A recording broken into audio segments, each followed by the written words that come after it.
Hey everyone, welcome to another fascinating episode of Nerds on Tap, where we get nerdy for a little while, talking about business entrepreneurship infused with technology.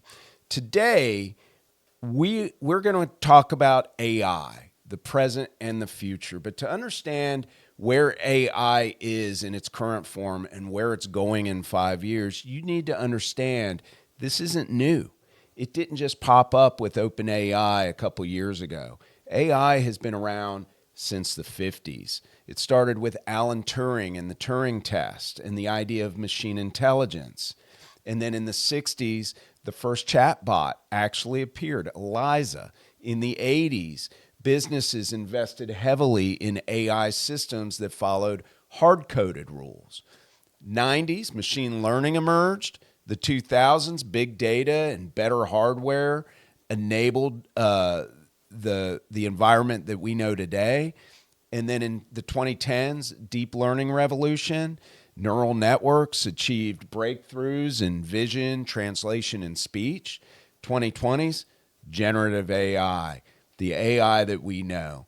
So again, we're going to be talking about AI in its current state and how it is changing everything every day that we know, the way we live and the way we work.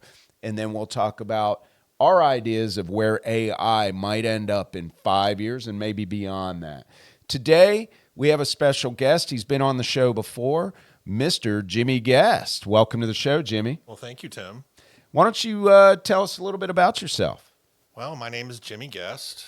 I am the Technical Escalations Manager for Digital Boardwalk. I enjoy the 80s, Ghostbusters, and everything that has to do with computers. And he also likes long walks on the beach and moonlight suppers. Thanks, Tim. And you know what? We got him on a beer show here, ladies and gentlemen. And I just found out this man loves sangria. So this is sangria.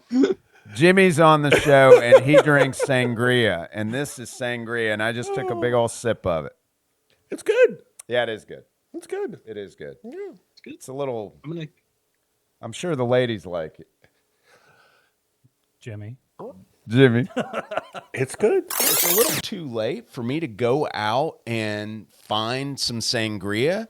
So we are going to make you drink some beer today, Jimmy. Are you okay with that? I'm okay with it. You sure No about sangria, that? though, right? No sangria. It's all brewskis. We'll try it.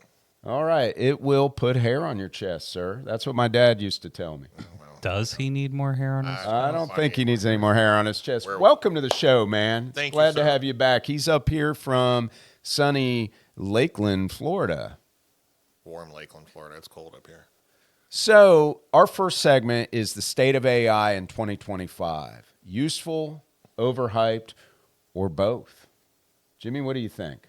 I think it's a combination of possibly a little bit of both.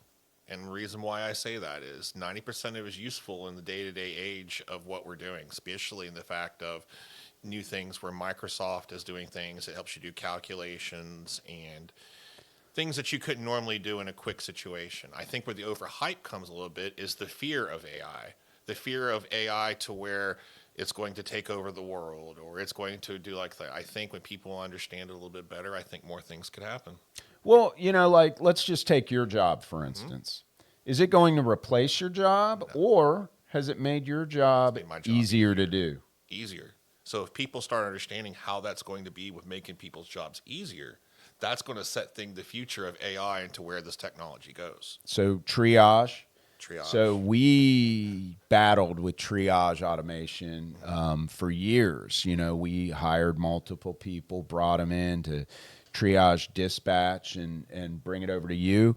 And AI is now transforming that. All of our level ones we have trained and brought up to level 2 and level 3 status. L1s is now, like L1 work, is triaged. It's brought in and it's handled by a technical assistant, right? Correct. And AI is a big part of that for them.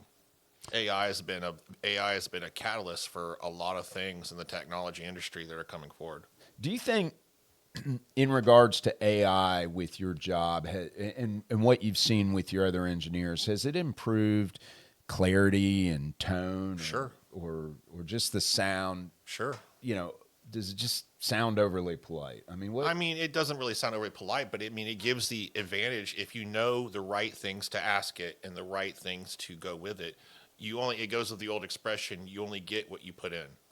You know what? I think we need to juice this conversation up. How about we introduce our first beer, Mr. Edge? Ladies and gentlemen, welcome to Nerds on Tap. I'm your host, Tim Shoup, and I couldn't be more excited to embark on this nerdy adventure with all of you. So grab your favorite brew, because things are about to get exciting. 3, 2, 1, go! All right, guys. So the first beer, which is close to the middle, is the Kentucky Vanilla Barrel Cream Ale. It's a beer so smooth it could probably negotiate world peace. Aged in bourbon barrels and infused with vanilla, this is basically dessert disguised as a respectable adult beverage. So it tastes like a dessert, and that sounds like it was written by AI. You bet. We're doing an episode about AI, so might as well as throw that in there. So AI has helped us build an episode on AI. What how do you like that? That tastes like dessert. Mm-hmm. AI got it right. So what productivity enhancement from AI has surprised you the most? Not just within your job, but everywhere, good or bad? Like was there something bad that was a byproduct of AI that you've seen out there? I mean, obviously there's some weirdness going on, but it's a very good question. So the basics of what surprised me the most with AI is the quickness for, not to bore the listeners out here, but when you pull reports from Microsoft, they can be very cumbersome. If you type sufficient something, say, please tell me, AI or please tell me to split this up into two different spreadsheets and to do X, Y, or Z. It does it within minutes versus where it would take you 45 to 50 minutes to do such a task. The pitfalls of AI is where it could be if you don't understand what you're... So if you're asking it to do something you don't already understand, you're not going to get anything from AI. yeah, that's a good that. point. Yeah. So okay. All right. So what industry do you think you're seeing most visibility with AI deployment right now? I mean, what are you seeing out there? So technology in our industry with, repair and computers, but most of all, it's made some differences in the shipping industry, predictability about people, what they buy the most. I mean, you see a lot of stories in the media about Amazon, about how they're utilizing it. It's going to be a thing that once it grows more and more, you will not only see it, but every person will be experiencing it in some way, shape, or form. I mean, healthcare. Healthcare is That's a the big one. first thing that comes to mind when I think about AI. There is predictabilities. They have Charting. So diagnostics. A famous program called Yardi that they use in the healthcare industry has things of giving reports from AI. There's a lot of nurse call systems, things that you use in healthcare facilities that the reporting is going to be based on AI. Okay, this person A has fallen this many times and give you a report. It actually get to the point of where it could determine predictability of where that might happen again. But you still have to have people working in those jobs. This is going to help make them more efficient at charting, diagnostics, so on and so forth. But they have to have an aptitude for AI, and they have to understand it. So when we're just naturally talking about this, it's obviously going to upset certain industries where people think, oh my God, I'm going to be out of a job. Correct. But just like anything, just like this company, just like Digital Boardwalk, if we're not evolving year to year, we're dying on the vine. if you are not evolving your personal and work skill sets, You're dying on the you're vine. dying on the vine. I mean, you're just ousted. I mean, you're not going to have a job if you don't continue to improve your education and your skill set. Correct. Well, to throw this out there, I feel like 20, 30 years ago, everyone was freaking out when computers were being set up in the house and everything was becoming digital. Everyone had websites now. Everyone used Google, and you had the same kind of people fighting about learning how to use computers and making technology for businesses. And then here we are 20 years later, every single business uses it. Like, you can't get a job unless you know how to use a computer, and AI is going to be the same exact thing. I talked about this on some other panel I was on, but we call this curve jumping in the tech industry. So if you think about it and you go way back, the curve jump started with the PC. The introduction of the PC, it gave a bunch of us new jobs. So when the PC came out, you had people going to school for microcomputing and computer science, and it wasn't really segmented like it is today. But they went out and got their jobs, and they worked on mainframes, right? That's where it all started. So you had the introduction of the PC into businesses, which created a lot of new jobs in businesses. But people had to know how to use them. Exactly. And if they didn't know how to use them, they couldn't get that job. Then the introduction of high-speed or internet. So internet was another big curve jump.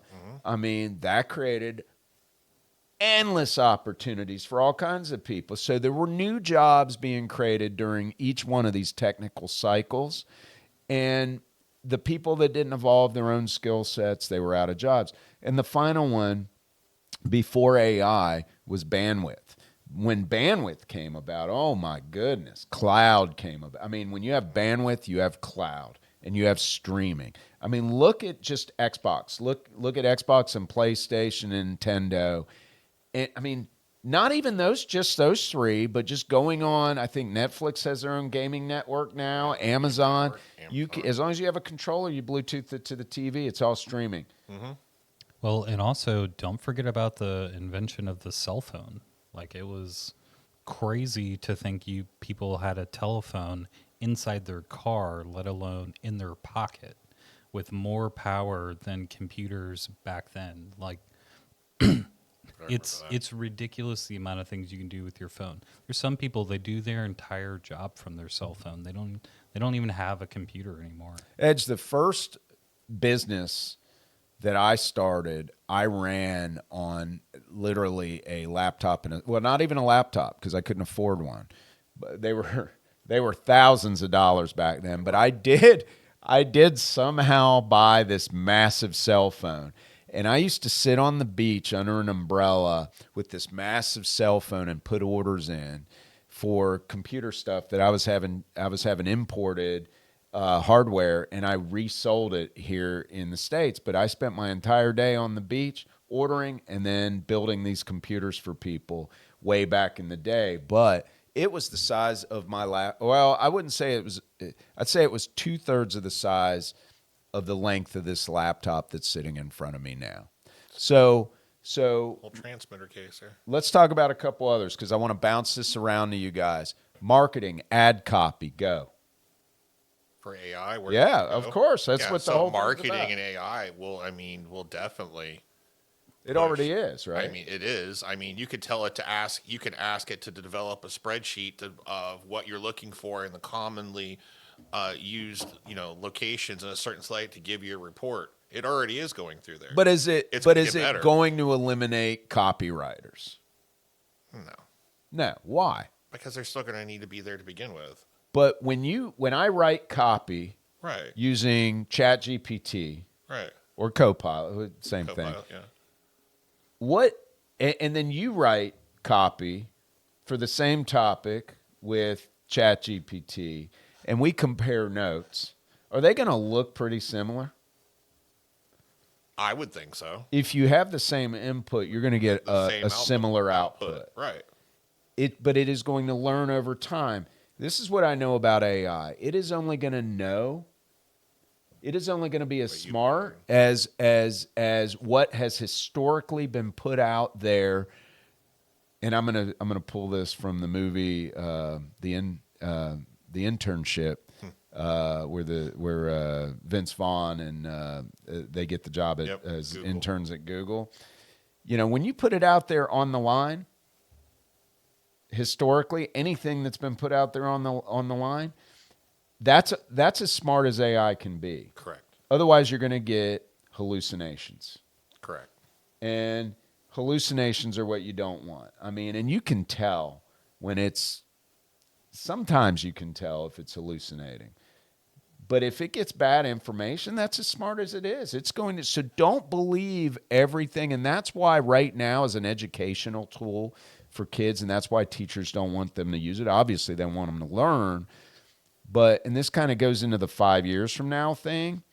We're not to that segment yet, but currently in its current state, AI is good as a helper, like just to pull inspiration from, but you don't want it writing your report for you. In 5 years, I think it's going to be a tutor for our young people. I would believe it would be too.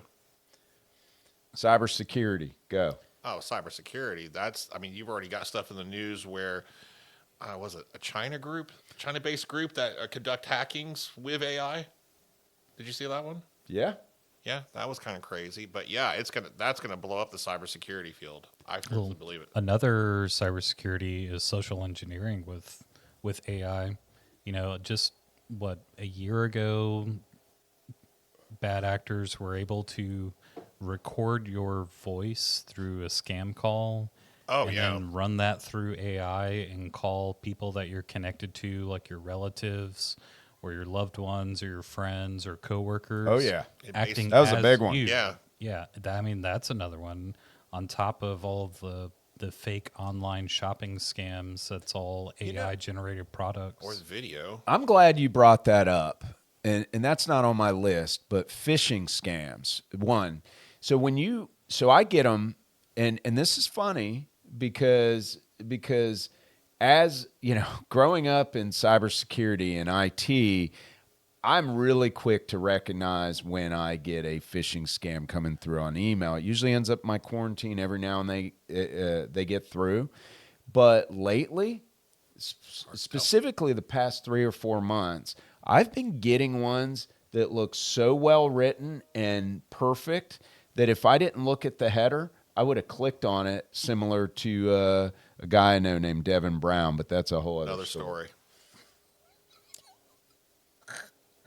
Who's laughing? Tej, are you laughing? I can't wait for the Christmas party Friday night for him to see what I put together for him. That's funny. I'm just going to leave it at that. So, education, tutoring, and anti-cheating tech. Anti-cheating. AI is going to be able to help AI with is that. going to be able to detect that. There's so much. The list goes on. Customer service, retail. I mean, AI. So, hey, They I got actually have that for the go-to. Yeah. Bojangles. Mm-hmm. Do you know? No, Are you I've heard- familiar with I what's know- going on in no, the I've fast heard that food one. industry? No. So it's not even in my notes, but fast food industry. So what are we used to? We pull up to a drive-thru, we talk through a mic, and somebody on the other end has a headset on. Half the time they get your order wrong because they can't hear you. I mean, they're just doing their job. But it's even though it's clearer than it was 10, 20 years ago, 30 years ago, they are struggling. And half the time they're going to have your order wrong. And so what I told my wife a few years ago when minimum wage hikes started to go up, and then, of course, the introduction of AI, I said the first industry that's going to be impacted, now this was me talking 5 years ago, is going to be fast food. I said the first thing that's going to go is the drive-thru. They're going to automate how you order food. Now, I thought 5 years ago it was going to be a screen, maybe a touch screen where you hit stuff, like kind of like what you see in some of the McDonald's now, where you go in and they got a kiosk. It's not. It's going to be AI, and this is what they're going to do. They're going to replace the drive-thru person, not 100%. But they're going to replace the ordering with AI and the payment with AI. but they're still going to have to cook and deliver your food to the window. Now, the first one, and this is real, and I learned this from a new friend I made. His name's Jason. He works for Microsoft. And I ran into him in Savannah, and he was telling me about hearing about Bojangles having the first AI drive-thru. So, of course, they have one down near his house, about 5 miles from his house. So he immediately hopped in his car and went and got Bojangles for him and his wife. And he said it was crazy. He goes, he pulled up, and I forget what system it was built on, but he said he knew the system. So he even said that to the AI system. He goes, I know you're blah, blah, blah. And he had a conversation with the AI, and he said it sounded like a human. He knew it was AI. It got his order 100% right. And he said the accuracy of that system is like 90, it was either 98.9 or 99.4 accuracy, which is better than what humans can do with all the mics. It's going to eliminate all those headsets all the overhead is going to go away, and they're going to put it into AI, but the customer experience is going to be better. But it exists. Bojangles, if you go to a Bojangles, there's a good chance. I think they deployed it across all of theirs that AI Wendy's is doing it too. Wendy's is next. Wendy's, they're already testing one in Lakeland. Yeah, but they haven't deployed it yet, right? No, there's one in Lakeland on Shepherd Road. Have you tried it? Yes. Did it work? Yes. It's crazy. Did you have a back and It forth comes conversation? up. We didn't really have a back and forth, but it comes up and identifies, and the lines come across the screen, and it's really like you're talking to a female order taker. It just was no different. Does it make any comments about your cholesterol levels or anything like that? No. Like, oh, you should probably get the gluten-free version of No, this, that not would the be regular. that'd probably be a big problem for me. So I won't lie. I honestly thought the fast food industry would get rid of the drive-through ordering altogether and just make it all online ordering, where you just order ahead of time and you drive through, they scan your phone, hand you your food, and you take off, and you don't talk. I mean, they got anybody forms anymore. of that, but not like totally. So before we grab our second beer, let's get into some weird AI use cases. So these are examples, but let's say they existed today. So an AI therapist. Come on. I think that's dangerous. I think it's super dangerous. Yeah, I mean, Oh, are you imitating AI right now? no, I mean, but think about it. You're not far off from what could be coming. You know what I mean? So the problem that I have with AI in therapy, I mean, it's great for bouncing ideas off and stuff, is AI is all about promoting what it thinks is going to make you happy, even if it's a terrible idea. So you could ask it to build you a business based off of a model where you don't provide any services or sell anything, and it will tell you it was the best idea it's heard all day. And I think that's where the danger lies, is there needs to be some sort of realism, and it needs to start talking to people in like a very clear, direct manner. It needs to say, that is unique, but It already does that. that's not a realistic thing. It kind of does that. Right to a now, degree. it's going to do anything and suggest anything to make whatever you put in there a possibility. I mean, have you guys watched the South Park episode with AI where Stan's dad builds a business off of all? Yes, I've seen that. Yeah, it's and his marriage starts falling apart Yes. because he starts asking AI for advice on everything. Unfortunately, I haven't watched South Park in a while. You need to watch I that used to be a very religious South Park watcher, but I haven't watched it. It's very relevant. Maybe we can swap jobs and and I'll have time to watch South Park. Yeah. I'm just kidding. I'm kidding. So AI generated church sermon, and you're religious, so let's. An AI generated. We actually, true story. Pastor and I, he had what he had printed and talked about, and then we asked AI to generate a sermon on that, and it wasn't that far off. Here's how I would go about it. Brothers and sisters, let us log in to the eternal network of grace. For the Lord said, where 2 or 3 are connected in my name, there I am in the cloud. Amen, brother. Amen.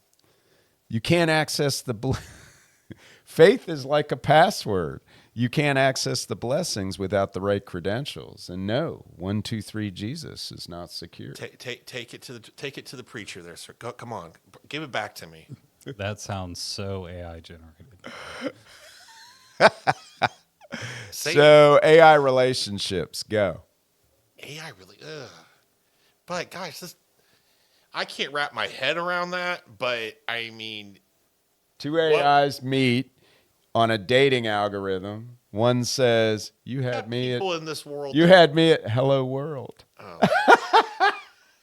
We got people in today's day and age that are having relationships, actual people that are having relationships with AI. Your neural network completes me. I've never felt such strong back propagation of affection. Thanks, Jack. I'll take that under. So that is AI written. That is AI written, but I wanted to give an example. I asked AI earlier today, hey, what is some funny commentary that would be related to a church sermon? And that's what it gave me. Still, that's interesting. I thought it was funny. Well, on the topic of relationships with AI, I'm not against it. There's a lot of people out there that have social anxiety or just are bad at communicating their thoughts to people. I just worry about it being abused or manipulative or anything like that. There's definitely some fine tuning that needs to happen before. Well, being in the cybersecurity, we know, we're fighting bad actors all the time. Yeah. And we're not fighting them, we're blocking them. We're keeping them out of our customers' networks. But the problem with it is, as we evolve and get better, they're evolving and get better, and we're having to stay ahead of that. And they're now using AI, and it is getting smarter and smarter, but so are we.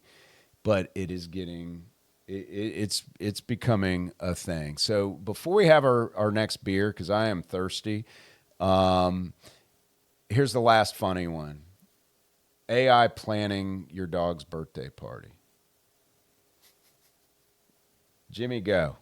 Is the AI planning? What would it deploy? What would it deploy at your dog's birthday party that you could tell it was controlling because it's AI, it's connected to other things, and maybe it's controlling? Okay. So if I ordered my cat, I have to go with a cat because I have a cat. If I ordered my cat's food from Amazon, or I ordered certain things from Amazon, and it was connected to my Amazon account, There you go. it would know exactly maybe Johnny needs this. How about a smart feeder that dispenses treats? I have one of those, so yes. So at the party, AI is It's gonna dispensing the treats. A ball launching robot program for infinite, Correct. whatever. Anyway, or maybe an ambient playlist. Who let the dogs out? Ooh, ooh, ooh. Or maybe anything from Lil Bow Wow. I'll go with the 80s. I need a beer. Let's go. All right. So our next beer that we have is the Emerald Coast Ultra Premium Lager from Destin Brewery.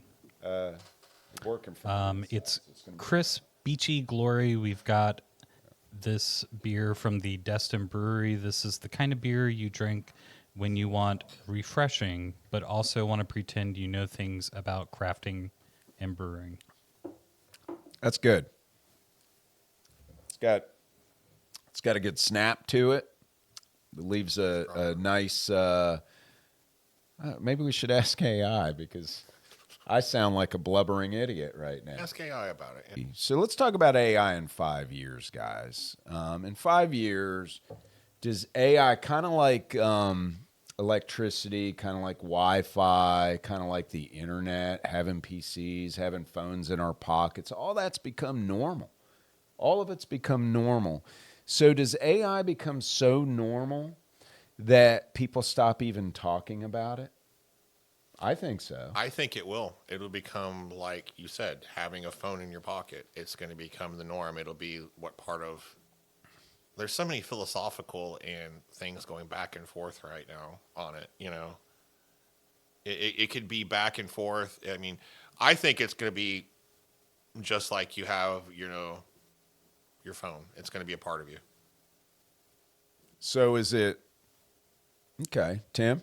Do you have a edge? Do you have a take on that? Yeah, absolutely. I mean, I don't even remember the last time I heard someone talking about their smartwatch.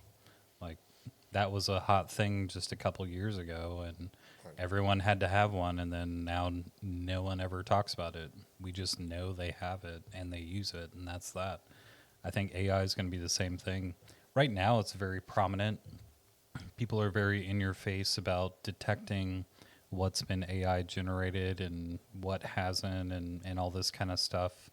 But eventually it's going to get to the point where everyone just accepts it, and we just all know that pretty much everything is going to be AI generated to some extent. No one brings it up anymore. Yeah, that's a good point. Really good point. What's one everyday task, though, that you think AI will quietly handle without anyone realizing? Let's take your grocery ordering. Okay. I mean, we all can already see inside the refrigerator using cameras, right? So you're expected. That's a good one. Your expected, fuel consumption per week, and when you should refill your car, or electric or whatever. I think back and forth there. I think soon social media presence will be all AI. Like, it'll just be connected with your phone and with your shopping. I'm just going to say it. I hope social media goes away. I mean, I think AI is just going to start posting for you and just updating everyone about where you're at and what you're eating and how life is going. It'll just start uploading pictures from your phone on there for everyone to see. Social media, one word comes to mind when I think about social media, and that's the word division. It has created so much division in our world just because it's giving everybody a microphone. And I feel like when everybody has a microphone, nobody's going to agree on anything, and it creates division. And I'm not just talking politics. I'm talking everything. No, that's very true. So the one thing that comes to mind for me is home energy. Home energy. I mean, we already have Nest thermostats. We're already kind of getting smarter with that sort of thing. People are deploying solar panels, but AI will continually adjust your thermostat, your lighting, and your appliance schedules. Based on weather forecasts, people in the house, energy prices, maybe even your mood. Yeah, your mood too. I mean, instead of thinking you should turn off the lights, AI will already have dimmed them when you left the room, so you're not forgetting that. Currently, like my daughter, and she may listen to this, I don't care, she's been on the show, won her basketball game last night, 30-12. I was very proud of those girls. They did such a fantastic job. But she leaves every morning. She leaves the lights and fans in her room on every day when she goes to school. It doesn't matter how many times I tell her, turn that stuff off.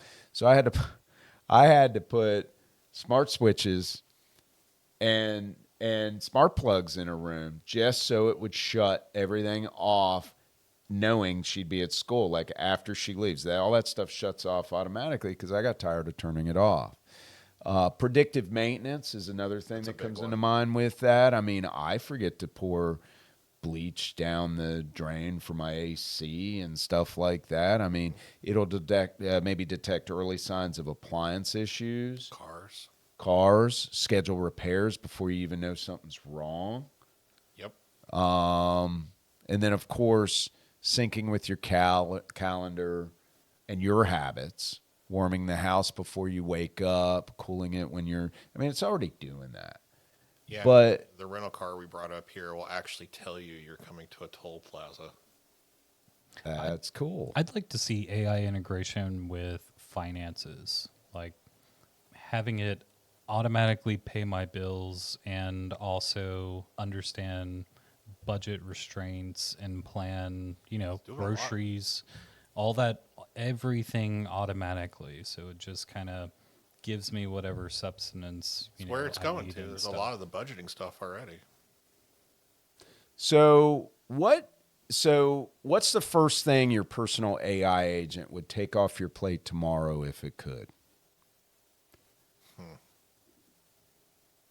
Anybody? Question. Come on, guys. There's a few that pop to mind. One, all the day-to-day replies to email or Okay. or okay. reports. Let's stop you right there. Managing your inbox. Yep. And That's the reports. easy go-to. That should be the first thing everybody. Because why? Because of the volume. Correct. Right? I get so many emails every single day. When I get up in the morning, my first hour is spent with a cup of coffee and going through emails every single flipping day. And Give you a report of here's what you should look at today, I want it to summarize my long emails. I don't want to read a book by certain people that send me Tim knows what I'm talking about. Super long emails. I want it to summarize that and just get to the point. Auto prioritizing the important stuff, putting it at the top, drafting quick responses for me based on what it knows, how it knows I like to respond to things. Exactly. Well, for me, it's not emails, but like text messages and Facebook messages. Because people send me messages all the time, and I am the worst person at responding back. Sometimes I don't respond in 2 or 3 weeks because I get a lot of messages where people just like send me reels to watch, but they don't actually say anything.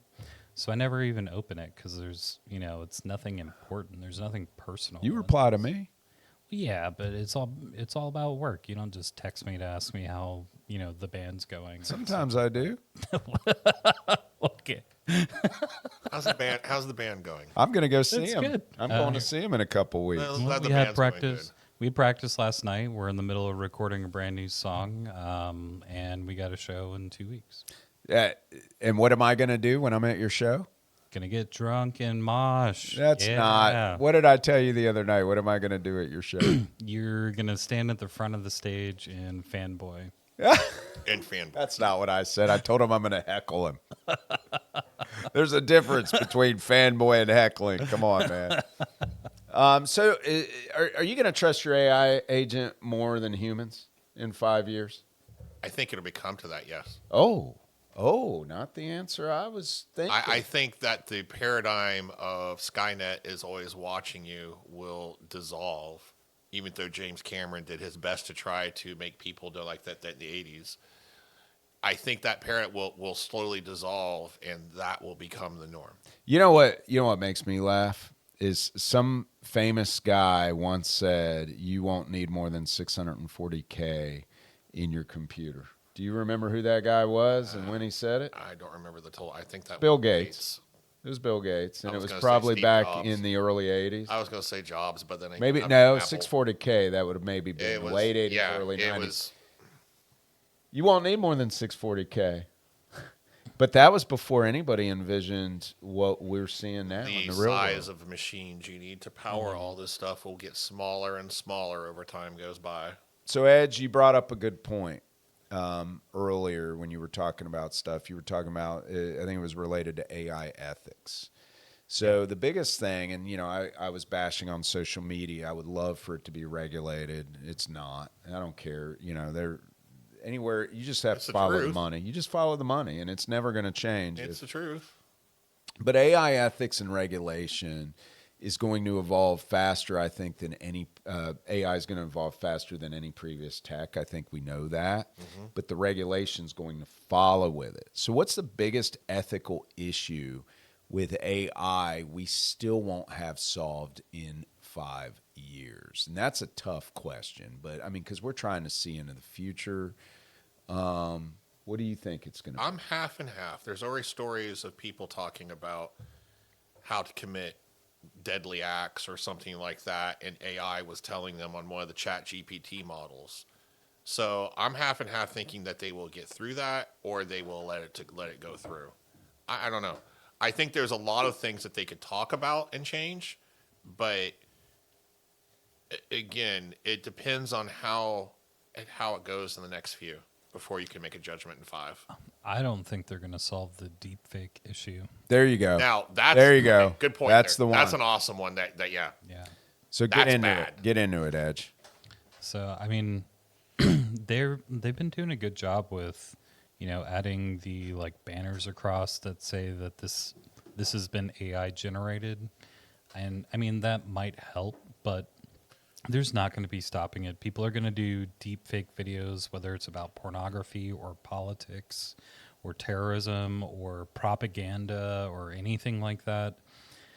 And it's at the point right now where it's good enough to question whether something is real or whether something is AI generated. And I think that's going to be the battle is for the next couple of years, is trying to figure out what's real news and what's fake news. Not fake news like, conservative, but Yeah. what is real and what is fake.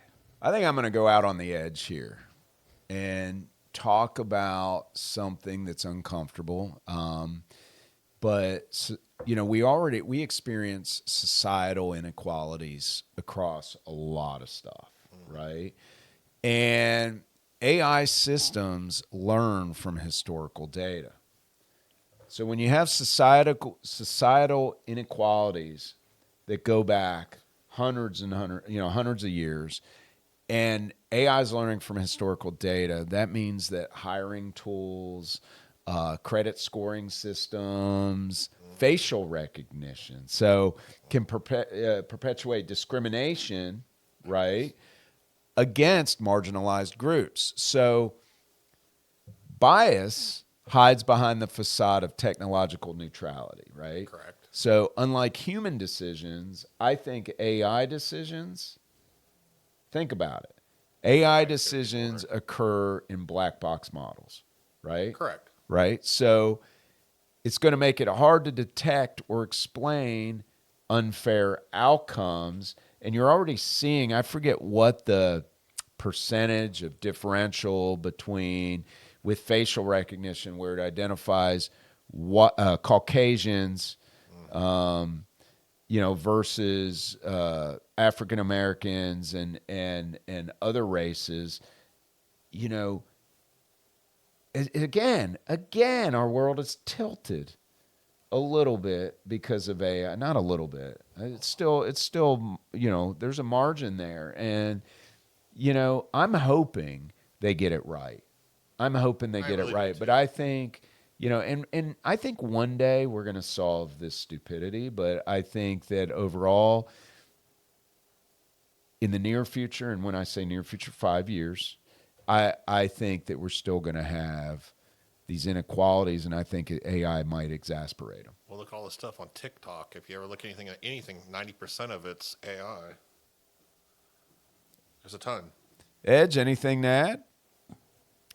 I mean, I would assume we're not too far away from the days where AI just takes over all of human resources, and you just show up to work one day and you've got a new employee because AI hired them. It detected that you had a shortage or a need for more hour coverage, and boom, you've got a new employee. It already did the interviews and vetted them with, their resume and all that kind of stuff, and that's that. All right, before we ask Jimmy his 5 quick questions, and these questions don't have one-word answers. It's probably going to be a sentence or two, but I'm going to fire away 5 questions for you and urge you to answer right away. Before we do that, Edge, what's our last brewski? All right, so our last beer that we have is the Gulf Coast Blonde Ale from Doc's Hop Shop, which unfortunately is no longer with us anymore. They ended up closing down a couple months back. But this was the hometown hero. Right here in Pensacola, it's bright, easy drinking, and just blonde enough to get underestimated. That beer is blonder than a brunette. And that was not AI written, and it was funny. Did you like it, Jimbo? Oh, yeah, it was great. All right.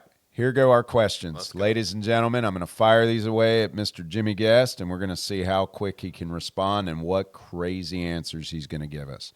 What's your wildest, but still slightly believable AI prediction for 2030? The wildest and straight for 2030. And the next question is, no, go ahead. Flying cars. Flying cars. Will AI become the world's best bartender? And what drink do you think it will invent first? Choose your flavored sangria. Wow. He's We might proud need of to, himself. yeah, we might need to bring a little bit more testosterone into this group. Do you think AR glasses will finally look like normal glasses, or are we destined to look like cyborg librarians? Normal glasses. Could you see smart appliances negotiating purchases on your behalf, like your fridge haggling with Walmart's AI? Yes. You can add a sentence if you No, want. I mean, it's a straight up answer. I mean, yes, I believe that it will eventually go back and forth to try and negotiate prices. That's very possible. What's the dumbest AI product you think will somehow become wildly popular? A dumbest AI product. I'd have to think about that one. That's not really, I mean, hairspray. Choices of hairspray. I was going on the... I thought you were going to say sex bot, but... Nah. All right. What's one way AI will make life better and one way it will make life weirder? It'll get more productivity and more things done in our life. Good. But the weirdness may come from, depending on how it evaluates in 5 years, of how well as a society we embrace it. Awesome. Jimmy, Prost, cheers, and good drinking. I want to thank you for coming on the show. You've been great. It's always a pleasure. Edge, thank you for producing this show. Yep, anytime. And ladies and gentlemen, I want to thank Digital Boardwalk for sponsoring our show. And stay tuned for our next show, which we're going to have a wildly crazy character on the show coming soon. Thank you again for joining Nerds on Tap. Cheers, my fellow nerds and beer lovers. Stay tuned for more Nerds on Tap. Oh, and one more thing. Help us spread the nerdy love and the love for great brews by sharing this podcast with your friends, colleagues, and fellow beer enthusiasts. Let's build a community that embraces curiosity, innovation, and the enjoyment of a cold one.